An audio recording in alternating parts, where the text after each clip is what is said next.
ನಮಸ್ಕಾರ ಎಲ್ಲರಿಗೂ. ಎಲ್ಲರೂ ಹೆಂಗಿದ್ದೀರಾ? ಚೆನ್ನಾಗಿದ್ದೀರಾ ಅನ್ಕೋತೀನಿ. Welcome back to cooking with Teera ಚಾನಲ್ಗೆ ಸ್ವಾಗತ. ನಾನು ಇವತ್ತು ನಿಮಗೆ ಅಕ್ಕಿ ನೆನೆಸ್ತೇನೆ ಗರಿ ಗರಿಯಾಗಿ ದೋಸೆ ಮಾಡೋದು ಹೆಂಗಂತ ನಾನು ನಿಮ್ಗೆ ತೋರಿಸ್ಕೊಡ್ತೀನಿ. ನಿಮ್ಮ ಹತ್ರ ಟೈಮ್ ಇರಲಿಲ್ಲ, ಅಕ್ಕಿ ನೆನೆಸೋದು ಮರ್ತೋಗಿತ್ತು ಅಂತ ಅಂದ್ಕೊಂಡಾಗ ನೀವು ಒಮ್ಮೆ ಈ ರೀತಿ ನಾನು ತೋರಿಸೋ ರೀತಿನ ಟ್ರೈ ಮಾಡಿ. ತುಂಬ ಚೆನ್ನಾಗಿ ಬರುತ್ತೆ, ಸೇಮ್ ಗರಿಗರಿಯಾಗಿ ಬರುತ್ತೆ ಮತ್ತು ಮಸಾಲೆ ದೋಸೆ ಥರ ಕೂಡ ಇದನ್ನು ಮಾಡ್ಕೋಬೋದು. ಮಾಡೋದು ತುಂಬ ಸುಲಭ. ಮೊದಲಿಗೆ ನಾನು ಸಣ್ಣ ಚಿರೋಟಿ ರವೆನ ತೊಗೊಂಬಿಟ್ಟು ಒಂದು ಚಿಕ್ಕ ಲೋಟನ ತೊಗೊಂಬಿಟ್ಟು 2 ಲೋಟನ ಚಿರೋಟಿ ರವೆನ ನೆನೆಸ್ಕೊತಾ ಇದ್ದೀನಿ. ಈ ಚಿರೋಟಿ ರವೆನ ತೊಳೆಯೋದೇನು ಬೇಕಾಗಿಲ್ಲ, ಜಸ್ಟ್ ನೀರು ಹಾಕಿ ನೆನೆಸಿಟ್ರೆ ಸಾಕು.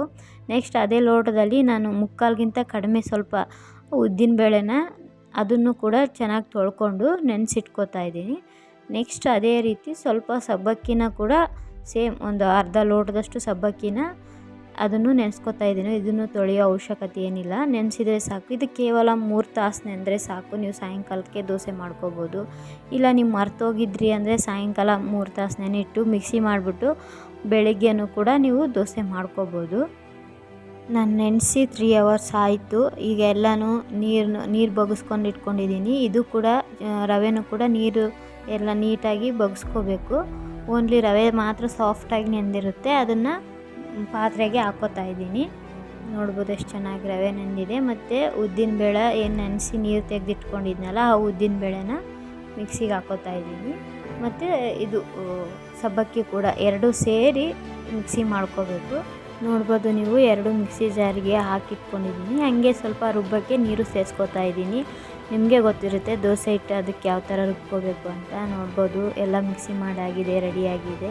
ನಾನೇನು ಚಿರೋಟಿ ರವೆ ನೀರು ತೆಗೆದು ಪಾತ್ರೆಗೆ ಹಾಕ್ಕೊಂಡಿದ್ನಲ್ಲ ಅದನ್ನು ಮಿಕ್ಸಿ ಮಾಡೋ ಅವಶ್ಯಕತೆ ಇಲ್ಲ. ಚಿರೋಟಿ ರವೆ ಓನ್ಲಿ ಉದ್ದಿನಬೇಳೆ ಮತ್ತು ಸಬ್ಬಕ್ಕಿನ ಮಿಕ್ಸಿ ಮಾಡಿ ಸೇರಿಸಿದ್ರೆ ಸಾಕು. ಎರಡೂ ಕೂಡ ಚೆನ್ನಾಗಿ ಮಿಕ್ಸ್ ಮಾಡ್ಕೋಬೇಕು. ಮಿಕ್ಸಿ ಮಾಡಿರೋದು ಮತ್ತು ರವೆನೂ ತುಂಬ ಚೆನ್ನಾಗಿ ಬರುತ್ತೆ ದೋಸೆ. ಸೇಮ್ ನಾವು ಅಕ್ಕಿ ನೆನೆಸ್ಬಿಟ್ಟು ಅಕ್ಕಿ ನೆನೆಸಿ ಅವಲಕ್ಕಿ ಹಾಕಿ ಮತ್ತು ಮೆಂತ್ಯ ಹಾಕ್ಬಿಟ್ಟು ಮಾಡಿದಾಗ ಹೆಂಗೆ ಮಸಾಲೆ ದೋಸೆ ಬರುತ್ತೆ ನೋಡಿ, ಆ ಥರನೇ ತುಂಬ ಚೆನ್ನಾಗಿ ಬರುತ್ತೆ ಈ ದೋಸೆ ಗರಿಗರಿಯಾಗಿ. ಒಮ್ಮೆ ಈ ಥರ ಟ್ರೈ ಮಾಡಿ ನೋಡಿ. ನಿಮ್ಗೆ ಟೈಮ್ ಇಲ್ಲ, ಅಕಸ್ಮಾತ್ ಅಕ್ಕಿ ನೆನೆಸೋದು ಮರ್ತೋಯ್ತು ಅಂದಾಗ ಈ ಥರ ಮನೆಯಲ್ಲೇ ಇರೋ ಚಿರೋಟಿ ರವೆನ ನೆನೆಸ್ಬಿಟ್ಟು ನೀಟಾಗಿ ನೀವು ಮಾಡ್ಕೋಬೋದು. ನೀವು ಬೇಕು ಅಂದರೆ ಸಾಯಂಕಾಲ ಕೂಡ ಮಾಡ್ಕೋಬೋದು. ಇಲ್ಲ ಒನ್ ಡೇ ನೈಟು ನೀವು ನೆನೆಯಕ್ಕೆ ಬಿಡ್ತೀನಿ ಅಂದ್ರೂ ನೆನೆಯಕ್ಕೆ ಬಿಡ್ಬೋದು. ನಾನು ಅದಕ್ಕೆ ಸ್ವಲ್ಪ ಉಪ್ಪು ಒಂಚೂರು ಸೋಡಾ ಪುಡಿನ ಸೇರಿಸ್ಕೊಂಡಿದ್ದೀನಿ. ಅದನ್ನು ಮಿಕ್ಸ್ ಮಾಡ್ಕೊಂಡಿದ್ದೀನಿ. ನೆಕ್ಸ್ಟು ನೋಡ್ಬೋದು ಇದು ಕಬ್ಬಿಣದ ತವ ಆಗಿರೋದ್ರಿಂದ ಸ್ವಲ್ಪ ಎಣ್ಣೆ ಹಾಕ್ಕೊಂಡು ಈರುಳ್ಳಿಯಿಂದ ಎಲ್ಲ ನೀಟಾಗಿ ಸ್ಪ್ರೆಡ್ ಮಾಡ್ಕೊಂಡಿದ್ದೀನಿ.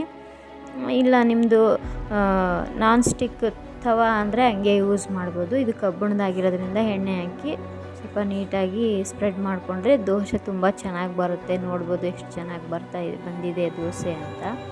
ಮಾಡೋದು ತುಂಬಾ ಸುಲಭ. ನೀವು ಮರ್ತೋಯ್ತು, ಅಯ್ಯೋ ನಾಳೆ ದೋಸೆ ಮಾಡೋಕ್ಕೆ ಹೆಂಗಪ್ಪ ಅಂತಲೂ ನೀವು ಯೋಚನೆ ಮಾಡೋದಿಲ್ಲ.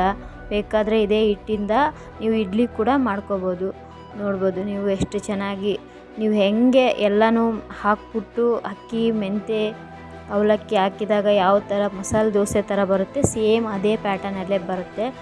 ತುಂಬಾ ಸುಲಭ. ನೀವು ಬೆಳಗಿಂದ ಸಂಜೆವರೆಗೂ ಅಕ್ಕಿ ನೆನೆಸಿಟ್ಟು ಮಾಡೋ ಅವಶ್ಯಕತೆ ಇಲ್ಲ. ಕೇವಲ 3 ತಾಸು ನೀವು ನೆನೆಸಿಟ್ಟರೆ ಗರಿಗರಿಯಾದ ದೋಸೆ ರೆಡಿ ಆಗುತ್ತೆ. ನನ್ನ ವಿಡಿಯೋ ಇಷ್ಟ ಆದರೆ ಶೇರ್ ಮಾಡಿ, ಲೈಕ್ ಮಾಡಿ, ಸಬ್ಸ್ಕ್ರೈಬ್ ಮಾಡ್ಕೊಳ್ಳೋದು ದಯವಿಟ್ಟು ಮರಿಬೇಡಿ. Thank you so much watching my video.